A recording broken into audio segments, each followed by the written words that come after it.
Hello everyone. तो आ गए हैं हम आज आप लोगों के सामने एक नए लेक्चर के साथ। और वो लेक्चर क्या है, आप लोगों ने तो थंबनेल में तो पढ़ ही लिया होगा, लेकिन मैं एक बार रिपीट कर देता हूँ। देखिए, आज आंकिक प्रश्न के बारे में हम कुछ चर्चा करेंगे। हमने पिछली वीडियो में दो दो क्वेश्चन किए थे। अगर आप नहीं जानते हैं पिछली वीडियो कौन सी है, तो प्लेलिस्ट दी गई है डिस्क्रिप्शन बॉक्स में, आपको प्लेलिस्ट की लिंक मिल जाएगी। आप उस पर जाकर पूरे प्लेलिस्ट को वॉच कर लीजिए लाइन बाय लाइन। तो ये छठवां लेक्चर है शायद। तो देखिए, आज हम विद्युत आवेश के आंकिक प्रश्नों के बारे में हम आज चर्चा करेंगे। तो कुछ दो सवाल हमने करा दी थी, आज कुछ दो तीन सवाल आज हम लोग और करेंगे। तो विद्युत आवेश के बारे में कुछ न कुछ तो हम लोग बहुत कुछ ज्ञान कर लेंगे।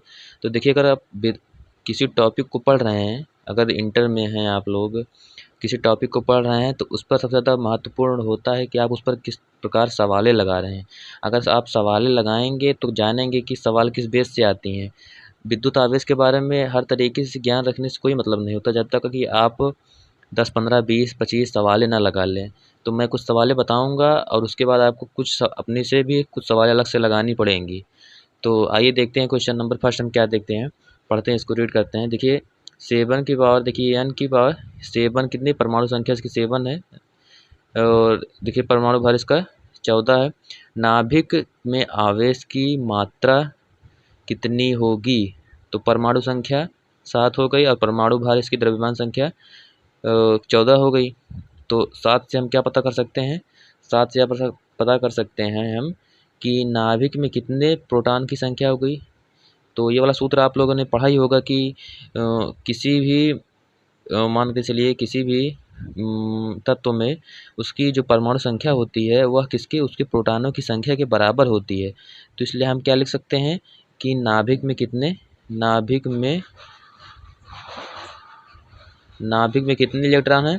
तो नाभिक में 7 इलेक्ट्रॉन हैं। ये हम सॉरी इलेक्ट्रॉन लिख दिए, 7 प्रोटॉन है। प्रोटॉनों की संख्या के बराबर ही तो होता है ना, तो क्या लिख देंगे हम? 7 प्रोटॉन हैं। उसके बाद देखिए, आगे चलते हैं। तो सबसे पहले हम लोग जान लेते हैं, मैंने कुछ पिछली वीडियो में बताया भी है कि एक प्रोटॉन पर कितना आवेश होता है। एक प्रोटॉन पर कितना, कितना लिख दिया। एक प्रोटॉन पर आवेश के बराबर कितना हो जाएगा? 1.6 इंटू 10⁻⁻19 कूलाम आवेश होता है। तो इसी प्रकार देखिए, 7 प्रोटॉनों पर कितना होगा आवेश? 7 से हम इसे क्या मल्टीप्लाई कर देंगे, तो क्या हो जाएगा देखिए। तो उसके बाद देखिए क्या हो जाएगा, 11.2 इंटू 10⁻⁻19 कूलाम हो जाएगा। ठीक है। तो उसके बाद हमारा देखिए क्या पूछ रहा था कि आवेश की मात्रा, यही मात्र आवेश की मात्रा ही पूछ रहा था। तो क्या देखिए, 7 प्रोटॉनों पर आवेश की मात्रा, या इस जो तत्व है इस पर आवेश की मात्रा कितनी है, देख लीजिए कि 11.2 इंटू 10⁻⁻19 कूलाम है। तो अब आगे चलते हैं दूसरी प्रश्न की ओर। तो इसको सबसे पहले हम लोग रीड करते हैं। आप देख रहे हैं, अगर आप लगाना चाहते हैं तो एक बार वीडियो पॉज करके इसे लगा सकते हैं, चल लगा कर ट्राई कर लीजिए। बाकी मैं आप लोगों को सवाल बता ही रहा हूँ। तो देखिए पहले कि एक चालक पर 500 इलेक्ट्रॉनों की कमी है, इस पर आवेश की मात्रा तथा प्रकृति बताना है हम लोग को।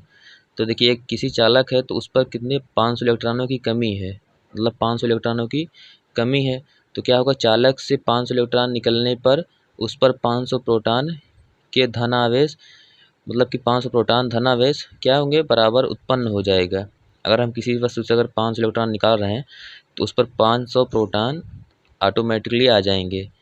तो कितना हो गया, 500 प्रोटॉनों पर आवेश आ गए हैं, तो उस पर चार्ज कितना होगा हम आराम से निकाल सकते हैं। तो सबसे पहले यहाँ क्या लिखेंगे कि अगर 500 किसी चालक पर, मान चलिए अगर 5 इलेक्ट्रॉन की कमी हो गई है, मान चलिए बाहर निकल गया 500 इलेक्ट्रॉन, तो उस पर 500 प्रोटॉन ऑटोमेटिकली आ जाएगा धनावेश के रूप में। तो हमारा देखिए क्या होगी, प्रोटॉनों की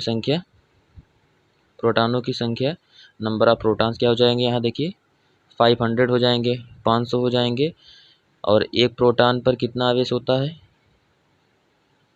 एक प्रोटॉन पर आवेश कितना होता है, एक प्रोटॉन पर आवेश इक्वल टू 1.6 इंटू 10⁻⁻19। इसको पढ़ चुके होंगे आप लोग भी बोलेंगे क्या सर बार बार बता रहे हो। तो लेकिन बता रहा हूँ कि जान लीजिए इसको एक बार दोबारा, अगर जिन बच्चों को ना याद हो। तो देखिए 1 प्रोटॉन पर आवेश, उसके बाद देखिए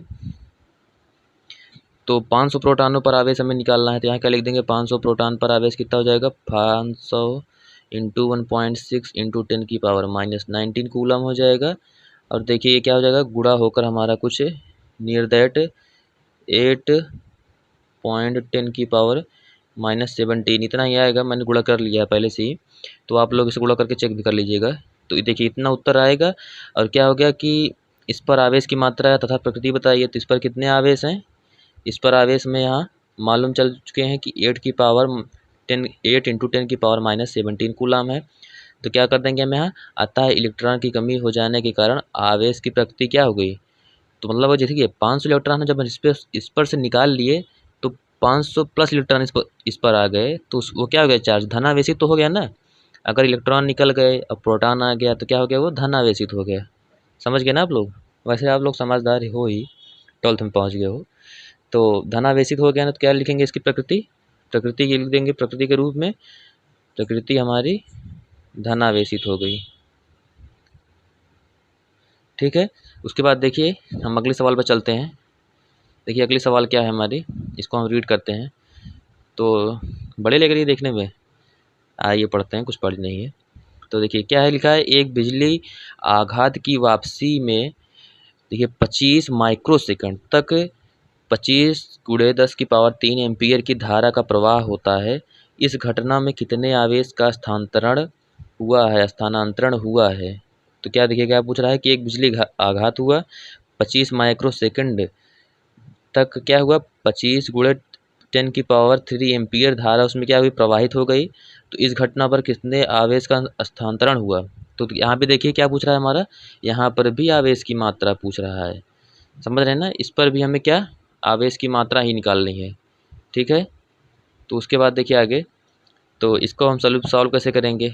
तो जिन बच्चों को अगर सॉल्व ट्राई करना है तो इसे एक बार क्या करिए, वीडियो पॉज करिए और इसे एक बार लगाकर चेक करिए। अगर उत्तर मेरे वाले उत्तर से आपको मिल रहा है तो समझ लीजिए कि आप लोग प्रगति कर रहे हैं। ठीक है। ठीक है। तो देखिए इसको सॉल्व करते हैं हम लोग। सबसे पहले देखिए क्या बोल रहा है कि समय कितना लग रहा है। मैंने बता दिया है कि किसी भी सवाल लगाते समय पहले क्या दिया गया है उसमें हमें एक बार लिख लेना चाहिए। अगर सवाल ना समझ में आए तो पक्का लिखना चाहिए। तो क्या लिखा, टी के रूप में हमारा क्या देखिए 25 माइक्रो सेकंड आया है। ठीक है। क्या लिख देंगे यहाँ 25 माइक्रो सेकंड है ना, माइक्रो सेकंड है तो इसको हम सेकंड बदलेंगे तो क्या हो जाएगा यहाँ 25 इंटू 10⁻⁻6 सेकंड। ठीक, 1 माइक्रो सेकंड में 10⁻6 सेकंड। ठीक है ना, इतना समझ गए आप लोग। उसके बाद देखिए क्या दी गई है, धारा का अगर आपको ये ना समझ में आए कि क्या धारा है कि क्या है, किसका मान है, मान चलिए तो उसके मात्रक से आप इसे पता कर सकते हैं कि एम्पीयर किसका मात्रक होता है, धारा। तो क्या हुआ, धारा मालूम हो गई। तो धारा के रूप में देखिए आज प्रदर्शित करते हैं धारा को हम। और धारा क्या हो गई हमारी, धारा हमारी 25 × 10⁻³ एम्पीयर हो गई कि नहीं, 3 एम्पीयर हो गई। और उसके बाद देखिए आवेश का क्या सूत्र होता है, आवेश का सूत्र देखिए, आवेश का सूत्र, आवेश इज इक्वल टू हमें याद करना हो क्या होता है, Q बराबर IT। समझ रहे हैं ना। क्या आप सोच रहे होंगे कि सर बार बार किस लिए बता रहे हैं क्यों IT, लेकिन बताना पड़ता है ना, हम सर है ना इसलिए। तो देखिए Q का मान क्या हो जाएगा, देखिए 25 × 10⁻³ ऊपर मान दिया गया है और इंटू हमने समय क्या निकाला है 25 × 10⁻⁻6 के रूप में निकाला है। इसको अगर जब गुणा भाग करेंगे तो इसका हम आंसर क्या मिलेगा हमें 0.625 कूलम के रूप में इसका आंसर आएगा। बुरा भाग करके चेक कर लीजिएगा अपना। ठीक है। तो क्या होगा हमारा यही आंसर हो गया है। ठीक है। आपको अगर वीडियो अच्छी लगी हो तो प्लीज़ इसे क्या लाइक कीजिए यार, प्लीज़ लाइक कर दिया करो, कोई वीडियो देखा करो हमारी तो।